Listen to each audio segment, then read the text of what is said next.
que Dieu lui a attribuée. Alléluia. Nous sommes toujours en train de parler de ce texte exceptionnel dans les évangiles concernant le premier pas de Jésus dans son ministère. Ce pas, nous avons dit, commence par un événement mondain et fait un défi par rapport au premier chapitre du livre de Jean, où Jean vraiment amène les hommes et les enfants de Dieu dans la connaissance de ce que Dieu a créé au commencement. Et que tout ce qui est créé à partir de la parole de Dieu qui est Dieu lui-même et qui est Jésus lui-même. Alléluia. Et donc, dans ce texte, on retrouve donc la grandeur de Dieu par sa parole. Mais dans le chapitre 2, on entre directement dans le monde. C'est comme si Jésus est descendu d'une montagne où il est la lumière et puis descend dans la fête des hommes à un mariage mondain comme vous et moi, nous allons à une fête de mariage. Il y a là un paradoxe vraiment qui indique réellement comment Jésus se fait chair au milieu des hommes. Alléluia. Amen. Si nous retournons dans ce texte que je voudrais continuer l'enseignement de dimanche passé, où en résumé nous avons dit que les hommes sont créés à partir d'un couple, par là du mariage, eh bien Adam et Ève sont arrière, je ne sais pas où je vais m'arrêter pour arriver finalement à Adam, mais une indication que Adam ne se rend pas compte qu'il est le père des milliards des hommes aujourd'hui. Et des survivants, probablement, ils pouvaient l'imaginer, ce qui veut dire que toi et moi, nous sommes aussi les pères ou la mère des générations que nous ne connaîtrons peut-être pas, et que donc il y a plus à chacun de nous que ce que nous pouvons imaginer de nous-mêmes capables de faire. Alléluia. Donc chacun est plus grand qu'il ne pense qu'il est. Et Dieu a une infinité de choses qui sortent de toi et que tu ne crois pas avoir la possibilité de voir, mais qui accomplira après toi. Alléluia. Nous avons dit que Jésus est le symbole seulement multicolore, la dimension de Joseph, de Jacob. Il a reçu ce manteau de Jacob, mais Jésus est personnalisé par ce manteau parce qu'il est issu de différents milieux dans la généalogie, où on retrouve dans cette généalogie des personnes qui sont saintes, des personnes qui ont été prostituées, des personnes qui ont commis des actes que même les non-croyants rebutent. Un Judas qui se retrouve en train de faire la prostitution avec sa belle-fille, et Dieu prend cela comme la source de l'ancêtre qui donnera la vie au grand-père de David. Et on veut démontrer par là que Jésus est issu de différents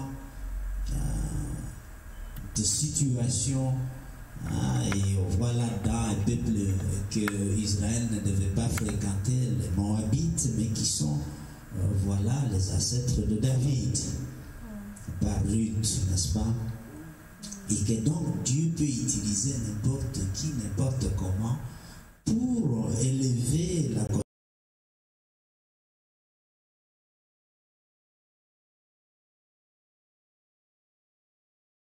conscience des hommes et pour montrer qu'il est au milieu des hommes, n'est-ce pas?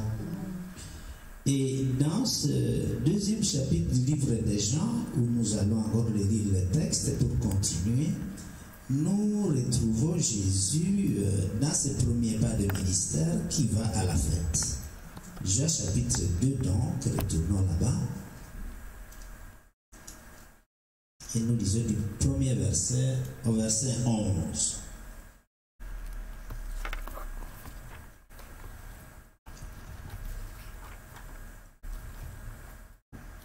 Si quelqu'un peut se lever et lire, oui.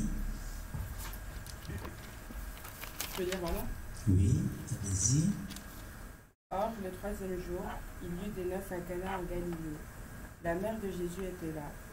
Jésus fut aussi invité aux noces avec ses disciples. Comme le vin venait à manquer, la mère de Jésus lui dit, « Ils n'ont plus de vin. » Jésus lui répondit, « Que me veux-tu, femme? Mon heure n'est pas encore venue. » Sa mère dit au serviteur, « Faites tout ce qu'il vous dira. » Or, il y avait là 6 jarres de pierre, destinées aux purifications des Juifs et contenant chacune une centaine de litres. Jésus leur dit, « Remplissez d'eau ces jarres, et ils les remplirent jusqu'au bord. Puisez maintenant, leur dit-il, et apportez-en à l'organisateur du repas. » Et ils lui en apportèrent. L'organisateur du repas goûta l'eau changée en vin. Ne sachant pas d'où venait ce vin, tandis que les serviteurs qui avaient puisé l'eau le savaient bien, il appela le marié et lui dit, « Tout homme sert d'abord le bon vin, puis le moins bon après qu'on s'est enivré. Mais toi, tu as gardé le bon vin jusqu'à présent. » Tel fut, à Cana en Galilée, le premier des signes miraculeux que fit Jésus. Il manifesta sa gloire et ses disciples furent en lui. Amen. Amen. Prions. Nous rendons grâce à toi, Seigneur, parce que tu veux continuer à nous parler au travers de ce texte qui peut paraître une histoire anodine, mais Seigneur, nous savons qu'il y a une puissance derrière ce texte qui vient de partir à chacun d'entre nous. La puissance de la transformation au Dieu. Maintenant, Père, toi qui connais la vie de chacune des personnes assises ici en train de t'écouter, Seigneur, fais en sorte que ta parole cible une ou plusieurs situations dans la vie des personnes ici qui t'écoutent. Seigneur, parle, nous t'écoutons. Enlève du milieu de nous la distraction, le vagabondage de nos pensées et empêche qu'elle soit présent ici et maintenant dans le nom de Jésus. Amen. Amen. Amen. Amen. Donc nous voyons ce texte où Jésus va aller à une fête mondaine, n'est-ce pas? Dieu veut vraiment, la parole le dit, il a habité parmi nous, sa parole s'est faite chair, il veut vraiment s'imprégner de la dimension des humains, n'est-ce pas? Et comme ça, toi aussi, tu vas à la fête, mais tu t'imprègnes de la dimension de la fête, n'est-ce pas? Alors ici, il n'y a qu'un seul point qui se montre, c'est qu'à la fin, il y a un problème, et c'est le problème majeur dans ce texte, c'est que à cette fête de mariage, nous avons déjà parlé qu'il y a une fête de mariage dans la parole de Dieu, et bientôt il y en aura ici dans l'église, et donc on voit que le problème c'est que le vin vient à manquer. Il y a beaucoup de fêtes, il y a souvent des boissons qui sont partagées, et ici,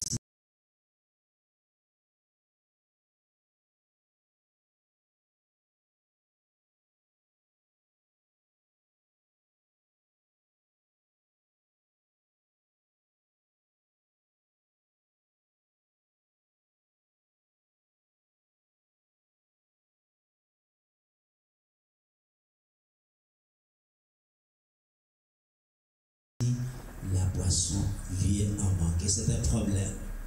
C'est un problème et nous avons réalisé la fois passée qu'à cette fête, il y a différentes catégories de personnes, n'est-ce pas? Quand le vin vient à manquer dans une fête, ben, on va en acheter.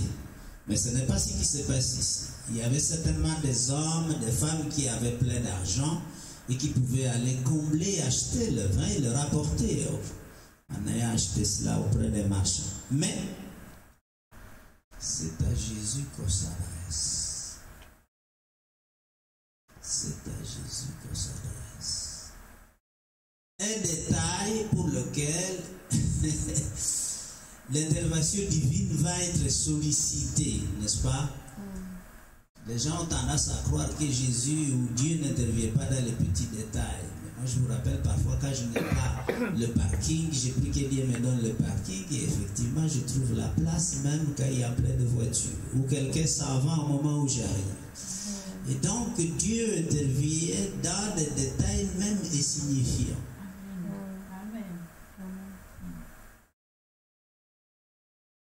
Dieu est partout et en tout. Il n'y a pas d'attribution. attention spéciale à lui. C'est vrai que quand nous pouvons le faire, hein, si tu mets ta main dans le feu, tu n'as pas besoin de prier pour le retirer. Mais tout de même, tu peux prier que ta main ne soit pas brûlée jusqu'au dernier degré. Et donc là, Dieu peut intervenir aussi malgré tout. Alléluia. Et donc, on voit clairement que Dieu peut s'occuper de détails même les plus insignifiants. Et donc, il n'y a pas de petits témoignages. Amen. Eh oui, eh oui, eh oui, eh oui, eh oui. Là où tu n'as pas pu, où tu ne pouvais pas faire toi-même et que Dieu à la place est intervenu, eh bien, ça devient un grand témoignage. Alléluia. Alléluia. Si je perds mon aiguille dans gerbe de fouet et que je n'arrive pas à le voir, ben, ça peut paraître un détail, mais le Saint-Esprit peut montrer où se trouve cette aiguille. Et là, ça n'aurait pas été par moi-même que je l'ai trouvé, par son intervention. Et donc, Dieu peut intervenir dans les minuscules détails de ta vie et te rendre la joie là où tu ne l'avais plus. N'est-ce pas? Amen. Alors, ce qui est paradoxal, on va donc faire appel à Jésus pour qu'il puisse utiliser la puissance qui lui est propre pour qu'il y ait du vin, n'est-ce pas? Nous avons vu que c'était le problème majeur auquel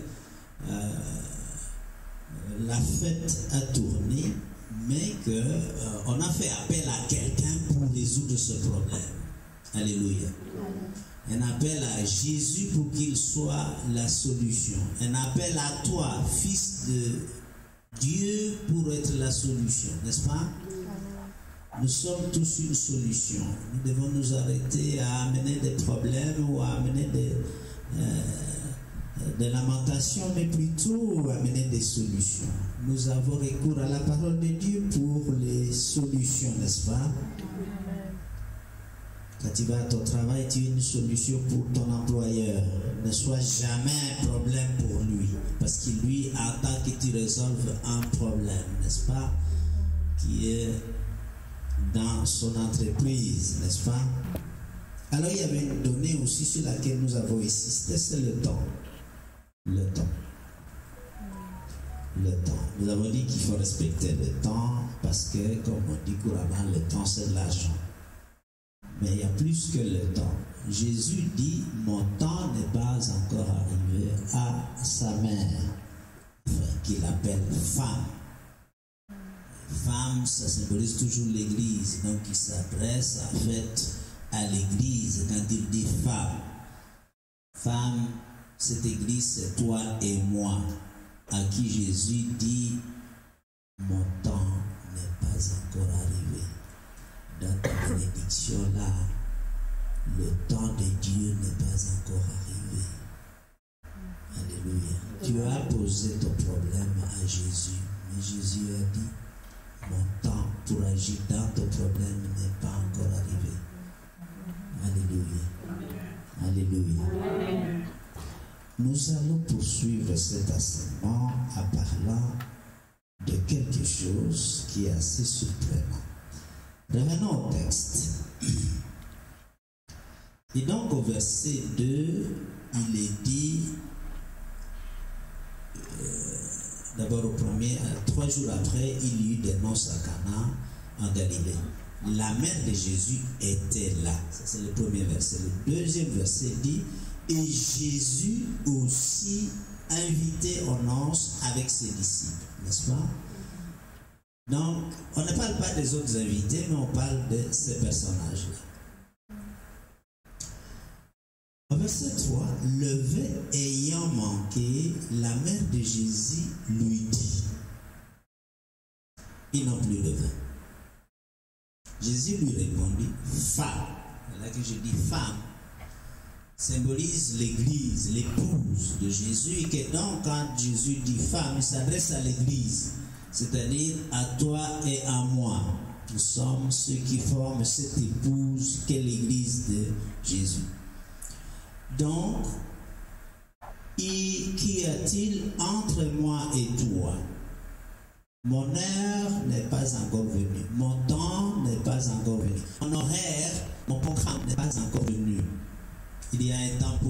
chose, n'est-ce pas? Dit l'Écriture. Il y a une saison pour chaque chose. Nous avons dit que si tu ne mets pas de date à ton rêve, alors tes rêves ne se produira jamais. C'est comme si ton rêve n'a pas de but. Et donc, pour que ton rêve puisse se manifester, il faut y mettre un calendrier. Tant qu'il n'y a pas de calendrier, ton rêve tourne en rond pour rien. Il n'y a pas d'objectif assigné avec un temps. Et donc, le temps est important pour que ton rêve puisse se manifester. Alléluia. Amen. Lorsque Jésus est sollicité, il va devenir la solution au problème de la fête, n'est-ce pas? Amen. Et donc, toi aussi, si tu veux suivre le modèle de Jésus, tu dois être la solution partout où tu passes. Ne sois jamais le problème, parce que les gens, tes interlocuteurs n'aiment pas les problèmes. Ton employeur n'aime pas que tu sois le problème. Alléluia. Amen. Quand il devient problème, il se sépare de toi parce qu'il veut éliminer le problème. N'est-ce pas? Et donc, il est important que nous puissions prendre conscience que Dieu ne nous a pas envoyés sur la terre pour être des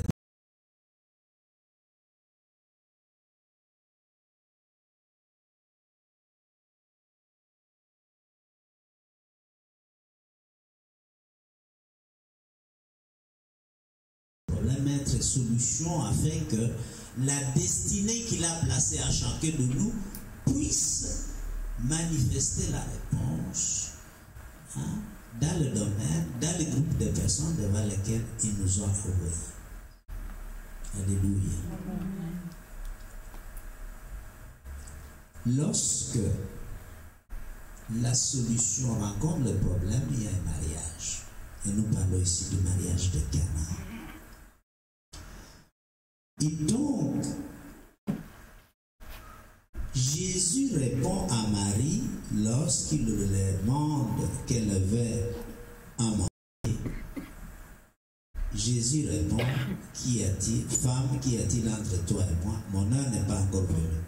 En toute substance, ça veut dire qu'il n'a pas dit oui. Alléluia. Il n'a pas dit oui. C'est une réponse déconcertante, n'est-ce pas?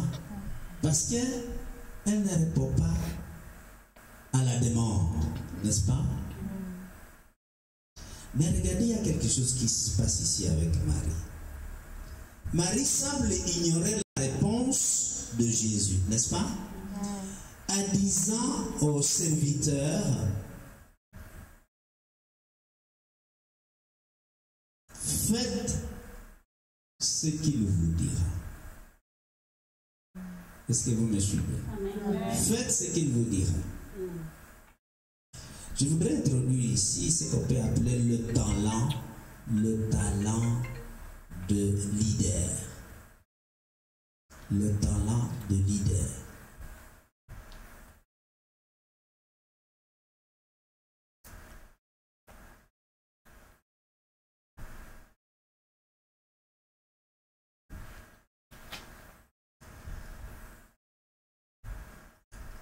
Comme je disais, Jésus ne dit pas oui. En substance, on pourrait dire même que c'est presque un non, n'est-ce pas? Mais Marie ne se préoccupe pas de cela. Il dit simplement au serviteur, faites tout ce qu'il vous dira. Et l'idée s'élève au-dessus des circonstances, au-dessus de la réponse des servantes, pour continuer à faire espérer ceux qui attendent une réponse. Je vais répéter. Et l'idée, c'est quelqu'un qui, malgré les circonstances, ici dans ce cas, malgré la réponse des servantes de Jésus, il va parler aux serviteurs et aux gens aux alentours en ignorant ce qui paraît renier l'espérance d'une réponse et en continuant à les projeter dans une réponse qui amène la conclusion favorable, n'est-ce pas? Il ne s'apitoie pas de la réponse négative. Alléluia. Parce qu'il sait où il va, n'est-ce pas?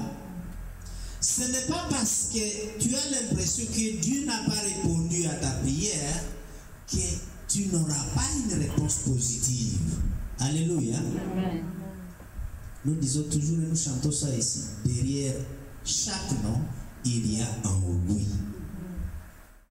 Alléluia. Amen. Et le succès appartient à celui qui persévère.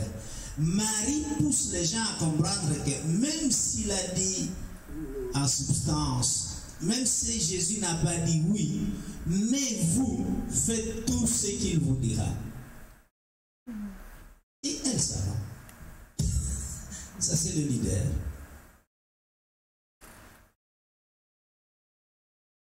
C'est très important.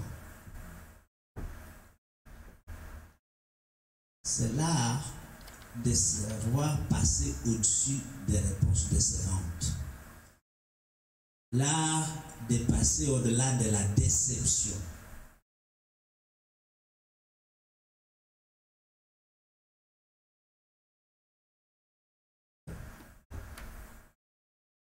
Ce qui va pousser les serviteurs à espérer que peut-être quelque chose de positif viendra en faisant tout ce qu'il vous dira.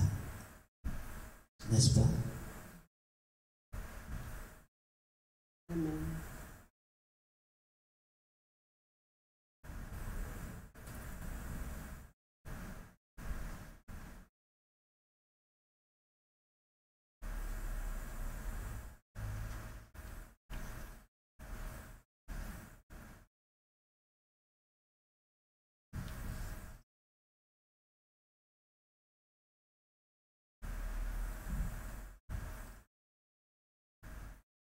Pour beaucoup, cette réponse pourrait être décourageante quand Jésus répond, n'est-ce pas? Il peut susciter des émotions de découragement, n'est-ce pas? Et l'idée ne doit pas être gouvernée par ces émotions. Alléluia.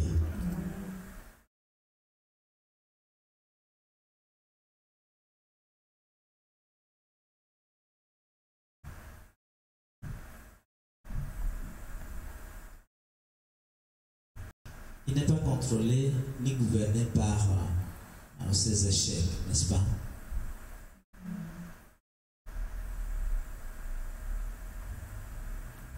Lorsque les émotions contrôlent tes actions, lorsque les sentiments contrôlent tes actions, alors tu n'es plus un leader.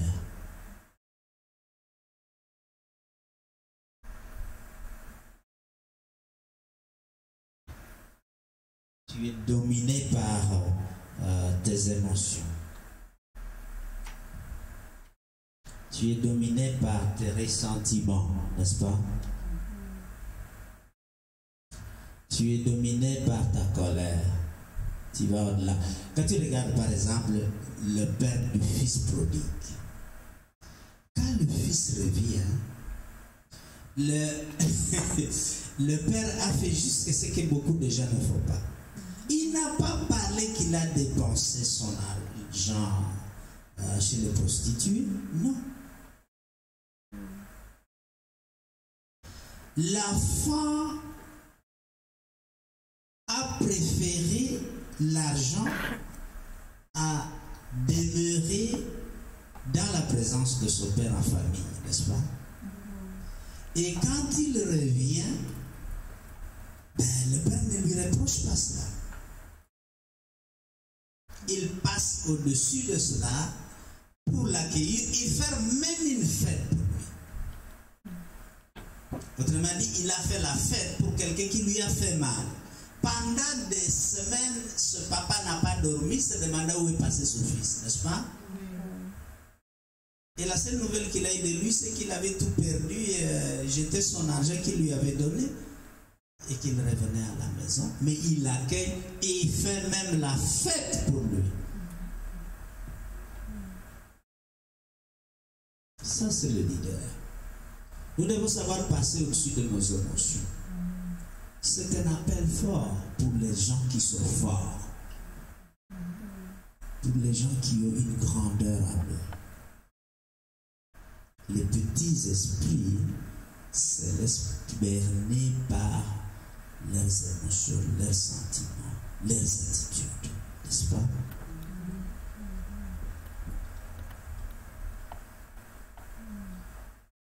Les petits esprits sont intimidés par les grands esprits.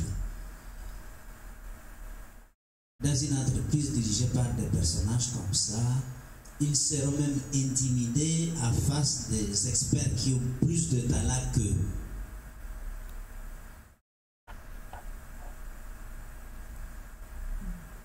Ils n'osent pas les engager parce qu'ils sont trop diplômés par rapport à eux. Ce qui est aberrant pour développer l'entreprise, n'est-ce pas? Un vrai leader doit être au-dessus de cela. Il doit concilier le talent de ces gens-là pour les incorporer dans la société, n'est-ce pas? Une vraie grandeur reconnaît une autre grandeur d'esprit, n'est-ce pas?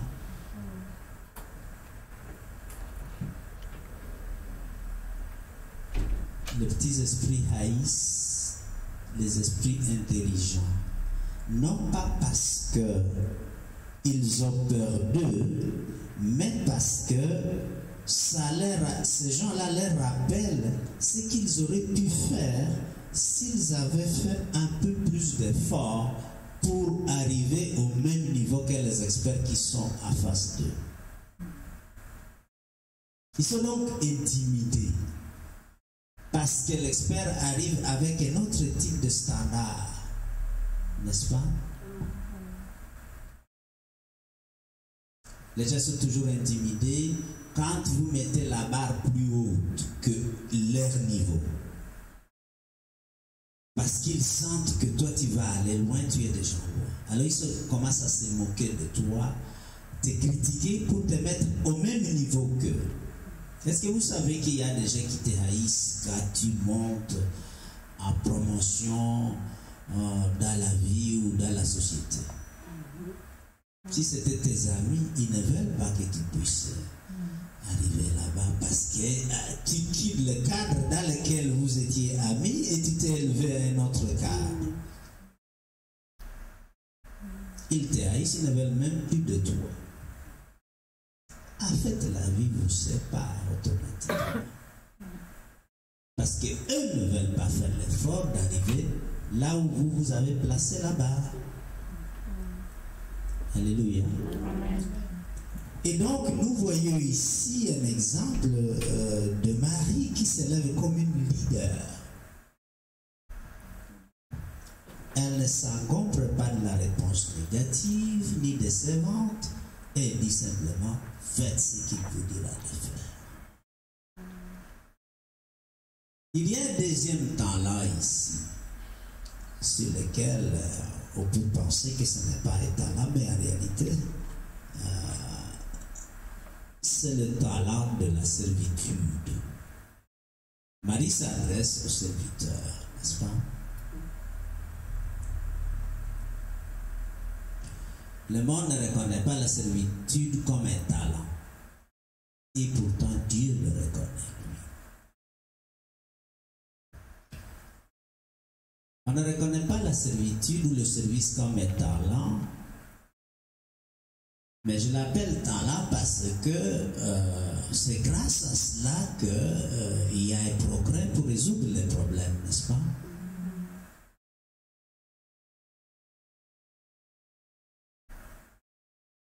Lorsque vous regardez la servitude, tout le monde ou tous les gens sont supposés obéir, n'est-ce pas, pour accomplir le service. Mais malheureusement, beaucoup d'entre nous ne suivent pas les instructions. Et donc n'ont pas le talent de la servitude, n'est-ce pas?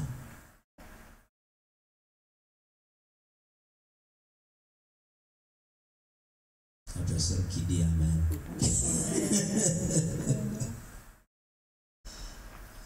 Ce n'est pas parce que tu places quelqu'un dans une position que cette personne va nécessairement faire et obéir à toutes les instructions que tu lui donnes. Il y en a beaucoup qui vont jouer avec leur position ou vont jouer avec cette position que tu leur as donnée. On dit souvent l'habit ne fait pas le moine, n'est-ce pas? Amen.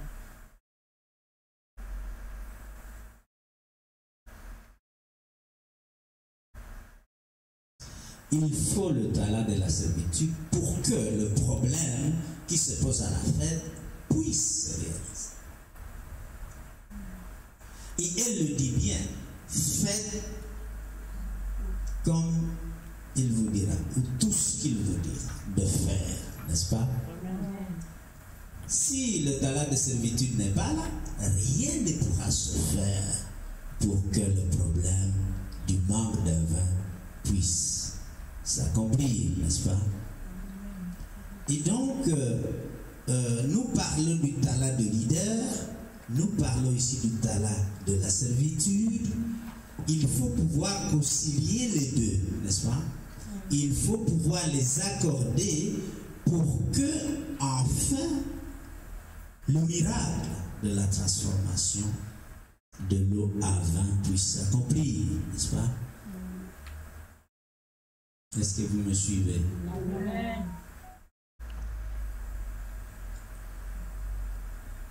Marie amène le talent de leader, n'est-ce pas?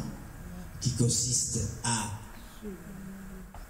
amener chaque serviteur à cibler sa pensée sur le but recherché, celui de trouver du vin quand il manque, ou celui d'échanger, comme nous le verrons, l'eau en vin. Mais les serviteurs sont là aussi pour exercer leur talent de servitude pour que cela puisse se réaliser. Et donc les deux doivent se marier pour que le miracle s'effectue, n'est-ce pas? Amen. Dans aucun miracle dans la Bible, Dieu n'a pas fait le miracle lui seul. Il a eu besoin de l'homme. Amen. Il n'y a pas de miracle sans ta participation. Même chose pour la parole prophétique. Tu dois continuer à croire à cette parole. Toi qui l'as reçue, pour qu'elle s'accomplisse. Marie donc dit à ces gens, faites tout ce qu'il vous dira de faire, n'est-ce pas? Faites tout ce qu'il vous dira de faire. Il n'a pas dit prier. Non. Il n'a pas dit prier en langue. Non. Il a dit faites ce qu'il vous dira de faire. Est-ce qu'il y a des choses que Dieu t'a dit de faire que tu n'as pas fait et qui empêchent que ta vie change? Ça, c'est la question que nous nous posons tous ici.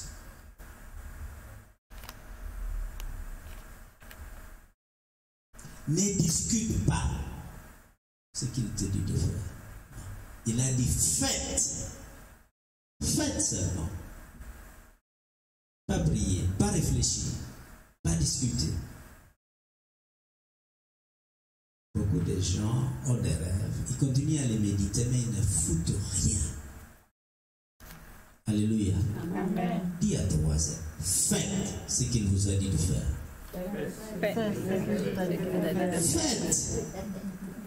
Faites. Faites quelque chose. Alléluia. Il n'y a pas de changement parce que tu n'as pas fait ce que Dieu a dit de faire. Il n'y a pas de transformation de ta vie parce que tu n'as pas fait ce que Dieu a dit de faire. Je disais l'autre jour que si tu es ici sous le point de ces enseignements et que ta vie n'a pas changé, ça veut dire qu'il y a des choses que tu n'as pas faites. Tu as attendu, mais tu n'as pas fait. Et j'ai dit même que si tu as attendu, tu n'as pas fait, tu perds ton temps ici. C'est exact. Il n'y a pas de changement, il n'y a pas de transformation de nos vies parce que nous n'avons pas fait ce qu'il nous a dit de faire. Il n'y a pas d'amen, hein?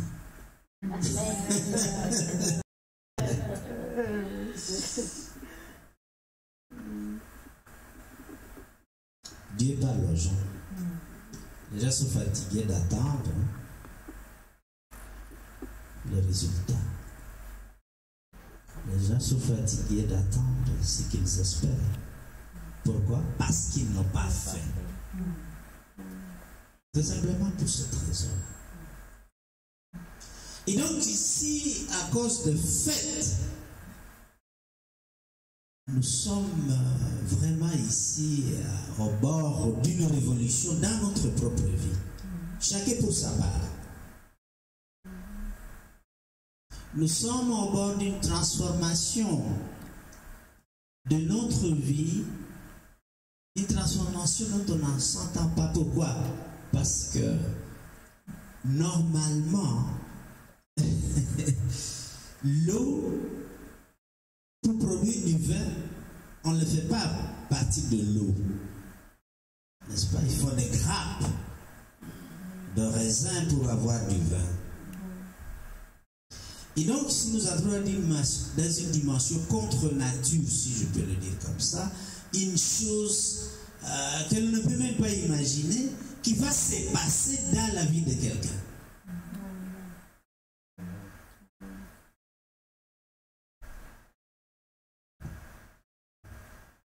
Faites-le. Non, pas je vais le faire. Faites-le. C'est ça qu'elle a dit. Faites-le. Pas je vais le faire. Non, non, non, non.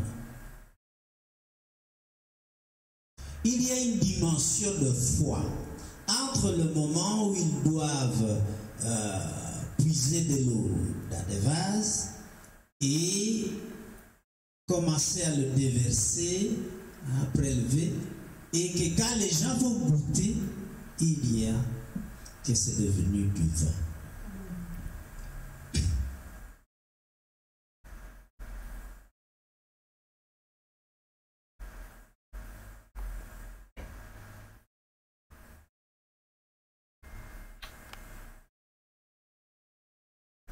Satan est horrifié quand il sent que tu vas faire ce que Dieu a dit. Ah oui. L'enfer s'agit parce qu'ils savent que tu vas faire la commande que Dieu t'a donnée, n'est-ce pas?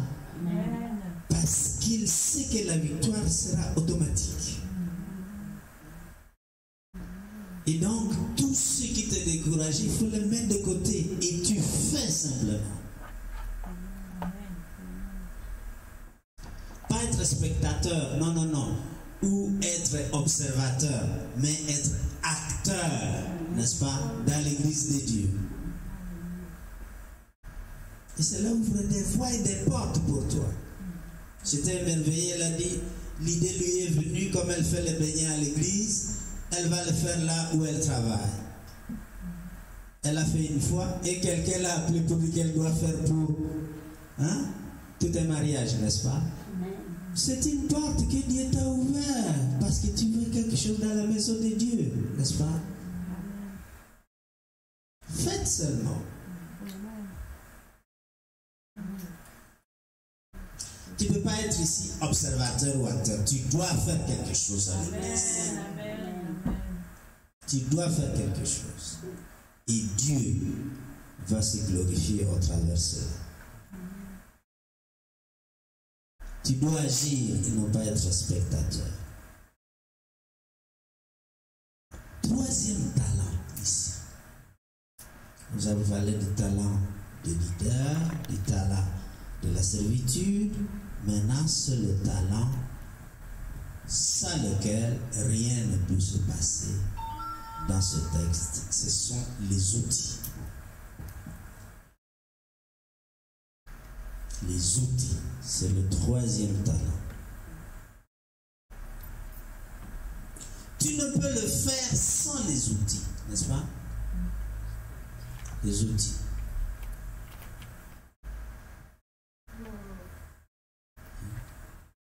You need tools to do the work. Tools. What are the tools? Quels sont les outils ici pour que le miracle se fasse? Jésus leur donne des outils, n'est-ce pas? 6 vases en pierre, n'est-ce pas? Alléluia. 6 vases de pierre, c'est ça qu'il dit. Il y avait là 6 vases, n'est-ce pas? Comprenant 3 mesures. Chacune d'une mesure, je crois que chaque vase pouvait avoir 30 gallons. Je ne sais pas, gallons en français, ça devient combien dans les mesures anglaises. En tout cas, 6 vases. Hein? Donc il dit au verset 6, il y avait là 6 vases de pierre. Alléluia. Dis à ton voisin 6 vases de pierre. Vase de pierre. Je suis un vase de pierre. Et les vases étaient vides. Alléluia. Amen. Dieu ne remplit pas des vases remplis. Tu dois être vidé quand tu viens à l'église. Alléluia. Pour que Dieu te remplisse de sa parole. Amen. Je dis toujours, si tu vas dans une conférence ou même dans une prédication, ou si tu écoutes une prédication, parce que tu connais déjà, tu ne recevras rien. Mais si tu dis, je suis ignorant, je me vide de tout, tu vas être rempli. Nous sommes des vases de pierre, n'est-ce pas? Pas des vases de céramique, pas des vases de porcelaine qui peut casser, ni même des vases de verre. Non, ça casse. Nous sommes des vases de pierre. Alléluia. Pierre solide. C'est du granit solide. 6 vases. Pas 60, 6 vases.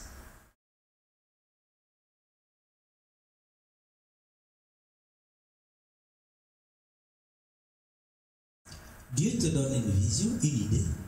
Il te donne la stratégie. Mais il te donne aussi des outils. C'est de ça que nous parlons maintenant.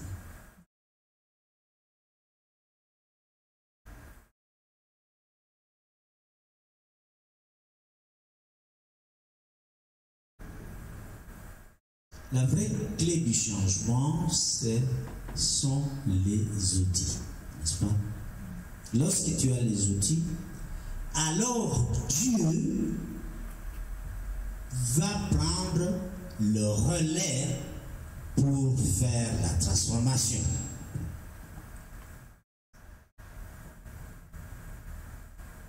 When you have the tools, then God will take over to make the transformation.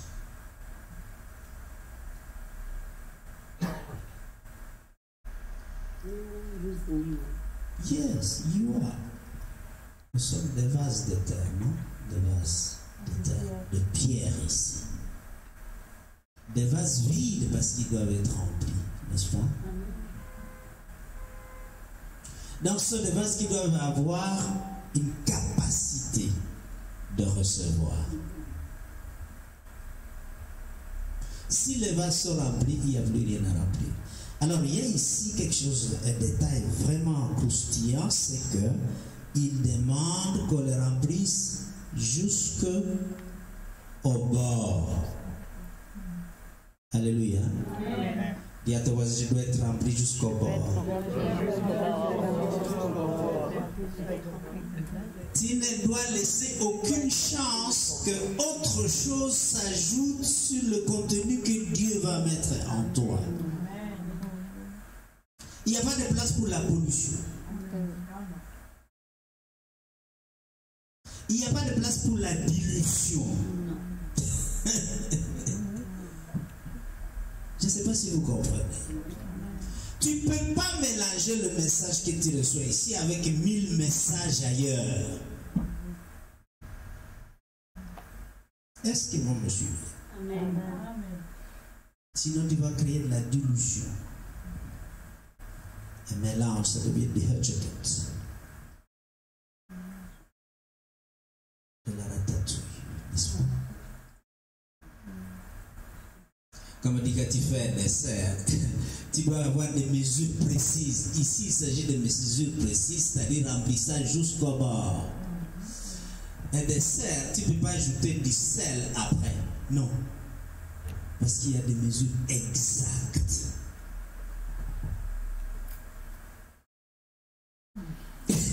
Et pour vous qui faites le beignet, on ne peut pas l'ajouter après une fois que la pâte est faite. Hein?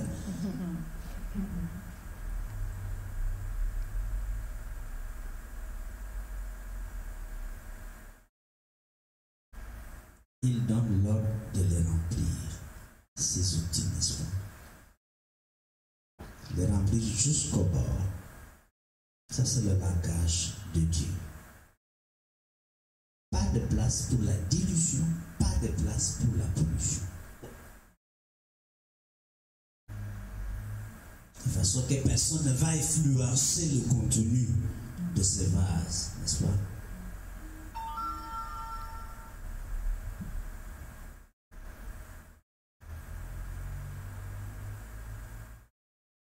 Jésus est rempli jusqu'au bord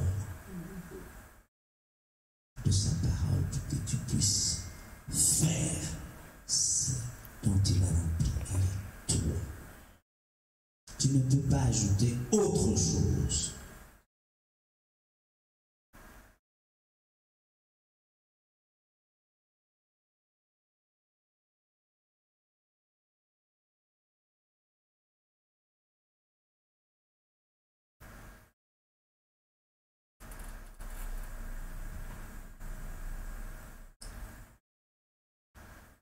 Le mystère ici, c'est que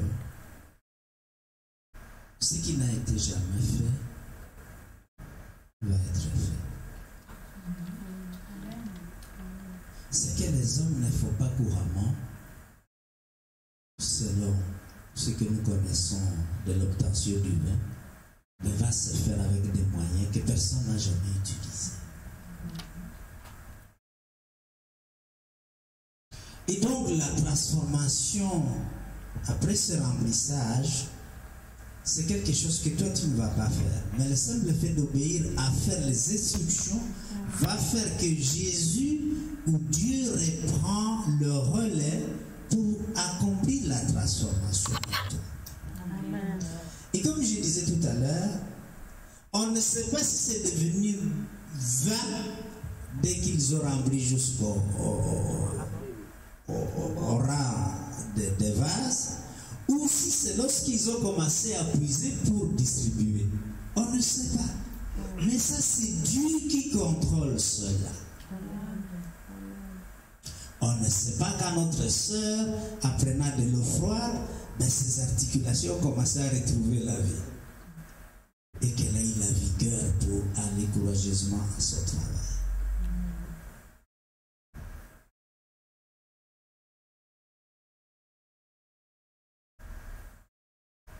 Dieu fait des choses quand même. Hein? Venu du Canada, elle a réussi à trouver un travail pendant que des gens qui sont ici des années n'ont pas trouvé le travail. Et elle travaille bien, qu'elle aime bien. Quelques mois, hein? C'est ça le miracle de Dieu.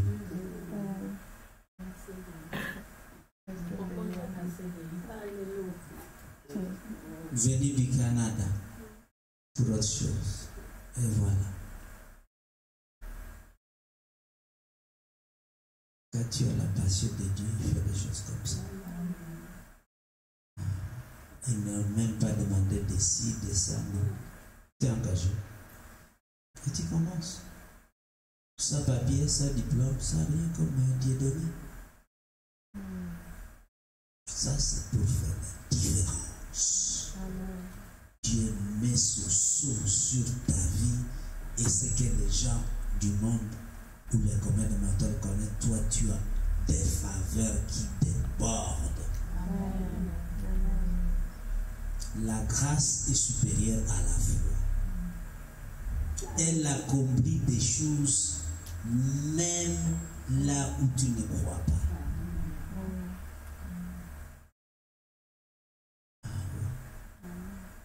Tu ne sais comment Dieu a fait ça.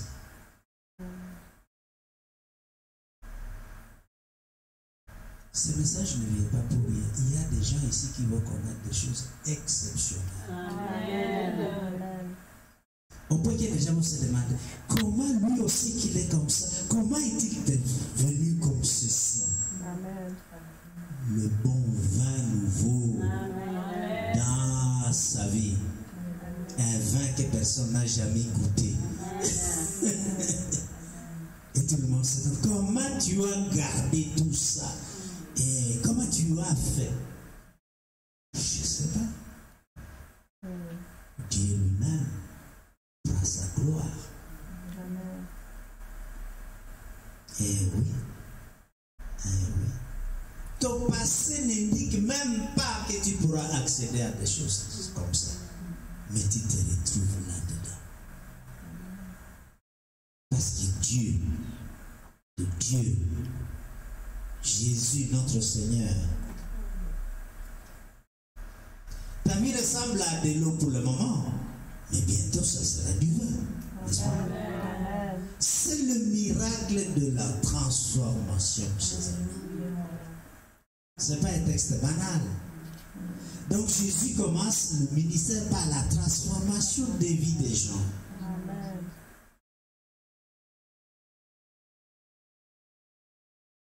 J'ai dit, s'il n'y a pas de changement dans ta vie, ça veut dire que cette vase mal rempli.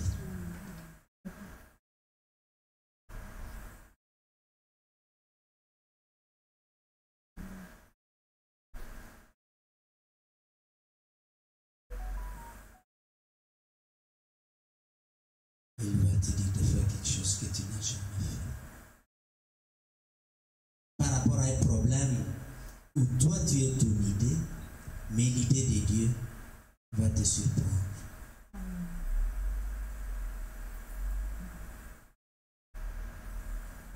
Il manque de l'eau. Il a besoin de verser de l'eau. L'eau habituelle. Et à bout de course, quand on va goûter l'eau, c'est devenu du vin.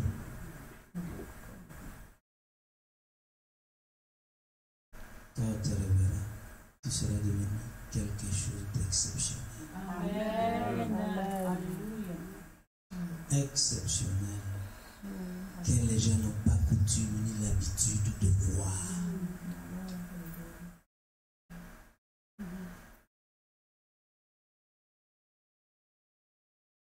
Le Seigneur est bon, chers amis.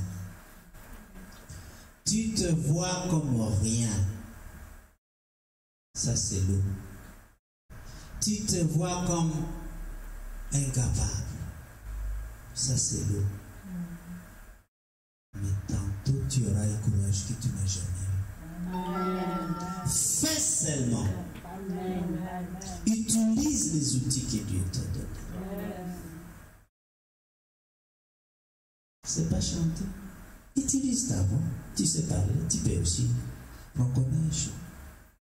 Et ce chant sera une mélodie.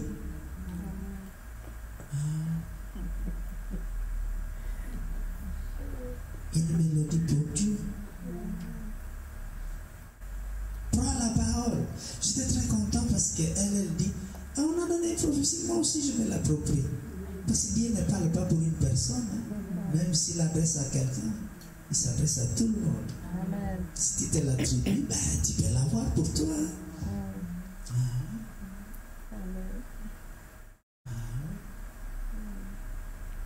Tout ce que Dieu dit, il le dit à ses enfants, pas à un enfant. C'est lui notre modèle. Nous nous attribuons tout ce qu'il a fait, nous copions simplement. Amen.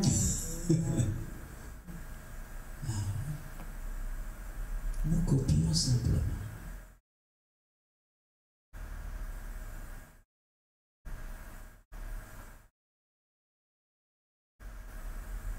Le jour de la transformation est arrivé.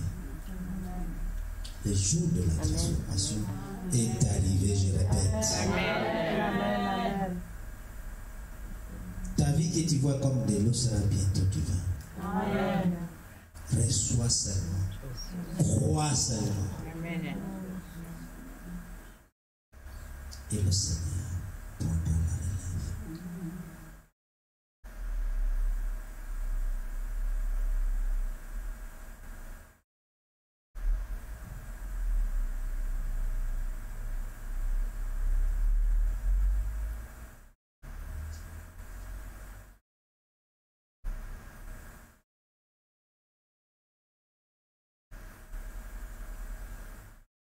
Suis seulement les instructions du Seigneur. Si les paroles te touchent, prends-la pour toi, applique-la et tu verras. Tu verras.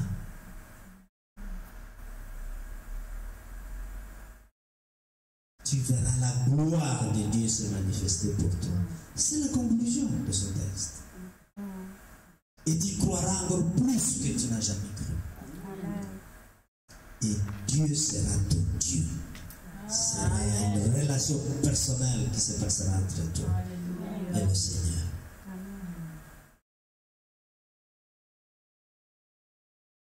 Oui, même tes douleurs là peuvent partir. Le oui est un peu mourant. Tu as entendu quelqu'un avec de l'eau? On a enseigné ici sur le mystère de l'eau. L'eau seulement. Et quand tu consultes les Écritures, tu es étonné. La terre sur laquelle on est assis, elle est née de l'eau. C'est-à-dire, avant la terre, il y avait l'eau. Ouais. 2 Pierre, chapitre 3, verset 7. Vous lisez ça, vous êtes... Comment est-ce possible? Et donc, tout ce qui est sur la terre est fabriqué d'eau. C'est eau qui est l'eau de la vie. Et comme je disais l'autre jour, beaucoup de gens meurent par déshydratation parce qu'ils n'ont pas l'eau. Beaucoup. La personne est à l'article de... D'ailleurs, tout ce qu'on met comme... comment on appelle Baxter et tout ça, c'est de l'eau, hein? Qu'on met dans les gens. De l'eau sucrée avec la solution de sodium, c'est tout. C'est de l'eau. Et les gens retrouvent la vie. À 2-3 jours, ah, et le réveil, croyez qu'il... Non, l'eau.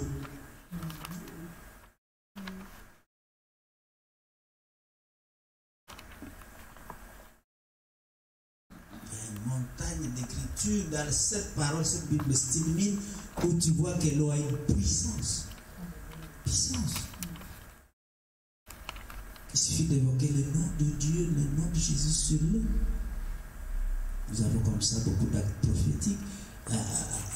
L'exemple le plus parfait, c'est l'eau a vaincu une armée, une puissance. Ah oui. Qui a séparé la mer Rouge. Une fois qu'ils sont passés, eh bien, les autres sont venus, ils les ont engloutis avec leurs chars et leurs cavaleries. L'eau. C'est une puissance. Donc faites seulement. Et le miracle, vous le verrez. Lèvons-nous et prions. Demande à Dieu, et nous allons sceller ensemble cela. Quel domaine de ta vie tu veux qu'elle soit changée d'une manière expressionnelle à la manière dont cette parole nous l'a révélée. Ou si tu veux que ce soit ta vie entière, c'est à toi de choisir. Déclare cela devant le Seigneur. Tu ne sauras pas quand la transformation est arrivée, mais elle se fera si tu fais selon la parole de Dieu. Demande au Seigneur d'intervenir d'une manière exceptionnelle ici, hein, sur tes problèmes.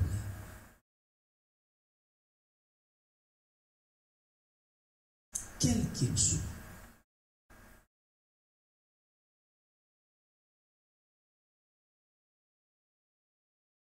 Demande à Dieu de transformer transformer cette zone de ta vie qui est l'eau maintenant pour devenir le vin le plus apprécié.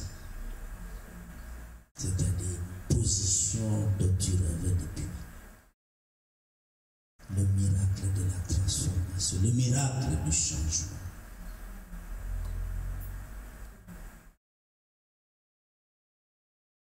Si tu n'as pas les outils, demande-les à Dieu. Il va te les montrer.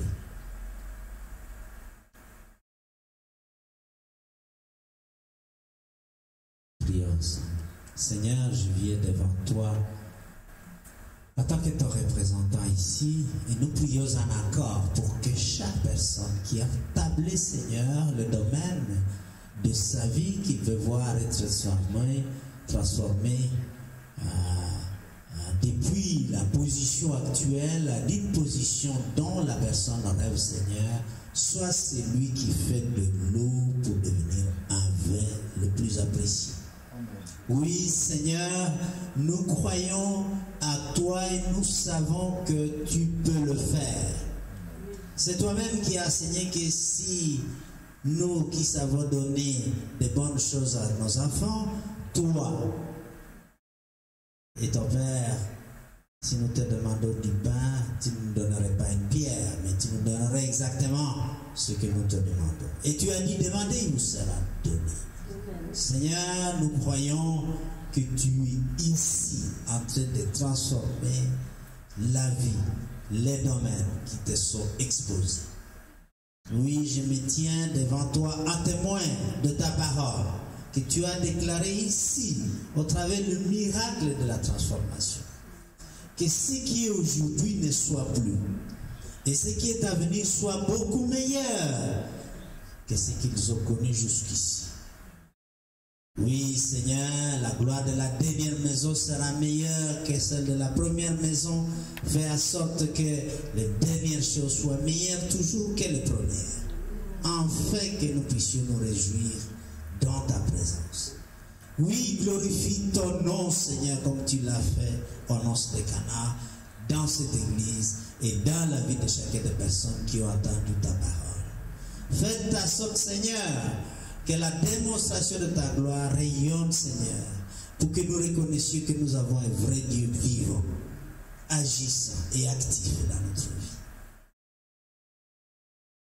Oui, Seigneur, transforme nos douleurs, transforme nos échecs, transforme nos déceptions. Et amène chacun à glorifier ton nom parce que tu nous as fait passer de l'échec à la victoire. Oui, Seigneur, nous déclarons la victoire, Seigneur. Nous déclarons la solution à nos problèmes, Seigneur. Toi qui es devenu la solution pour chacun et chacune des invités, Seigneur. Nous sommes à la table du Seigneur, Seigneur. Tu es notre solution.